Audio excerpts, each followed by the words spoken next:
Tersangka pembakaran tempat pembuangan sampah ilegal ajukan pra-peradilan terhadap KLHK.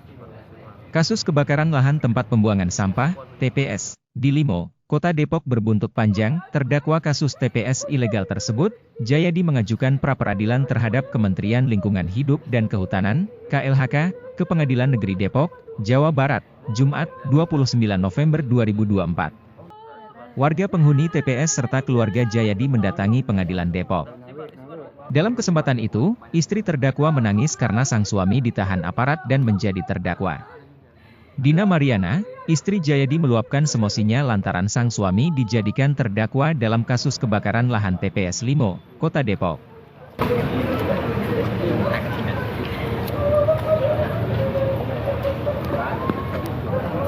Kami dari pihak keluarga, saya istrinya, saya tidak menerima atas tindakan terhadap suami saya, dijolimi seperti ini.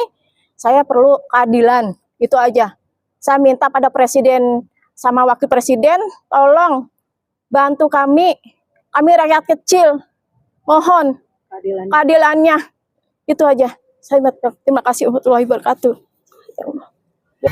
Sidangan pendahuluan ya, pra-peradilan terkait dengan perkara yang ditersangkakan klien kami, dalam ini inisial D ya, Pak. Nah kemudian sebetulnya kami berharap sekali ya teman-teman dari penyidik KLH, Kementerian Lingkungan Hidup ataupun perwakilan yang sah menurut hukum untuk hadir dalam persidangan ini. Namun ternyata mereka tidak hadir.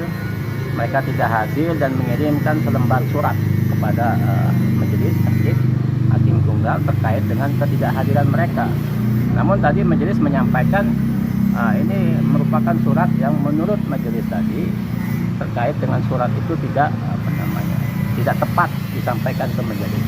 Karena di dalam surat itu mereka menyatakan terkait dengan kewenangan relatif dalam hal proses wilayah yurisdiksi persidangannya yang mereka berpikir bukan wilayah Depok, tapi di wilayah Sidoarjo.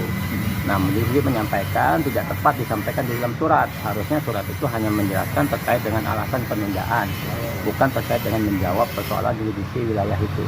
Nah, kami berasumsi dalam hal ini teman-teman KLH tidak siap menghadapi proses persidangan pra-peradilan ini. Karena kami meyakini pasti mereka menyadari bahwa ada kesalahan prosedur penetapan tersangka terhadap Pak Jayadi ini. Nah, kemudian yang kedua, dan kami juga meyakini penetapan tersangka statusnya Pak Jayadi tidak berdasarkan hukum. Itu terkait dengan formil proses persidangan. Namun barang tentu dalam kesempatan ini saya ingin menyampaikan pertama ada dua hal. Terkait dengan proses terjadinya peristiwa dugaan pidana ini. Kemudian yang kedua terkait dengan proses prosedural penetapan proses tersangka ini. Nah yang pertama, kawan-kawan mungkin di wilayah Depok Limo ini menyadari bahwa proses yang terjadi di kebakaran di Limo Depok bukan hanya kebakaran bulan Oktober, tetapi sebelumnya sudah terjadi kebakaran dan bahkan minggu kemarin sudah terjadi kebakaran. Tapi pertanyaannya, kenapa kebakaran bulan Oktober itu dibebankan kepada Pak Jayadi terkait dengan persoalan penetapan status tersangka? Yang notabene proses penumpukan sampah yang ada di Limo itu bukan hanya terjadi 1 atau 2 tahun ini, tapi sudah 15 tahun yang lalu. Kemana peran pemerintah ya? Pemerintah daerah dalam hal ini tidak ada pembinaan dan pengawasan atau teguran terkait pembuangan sampah di situ. Terjadi persoalan, nah ini menjadi by design menurut kita, terjadi persoalan perselisihan lahan.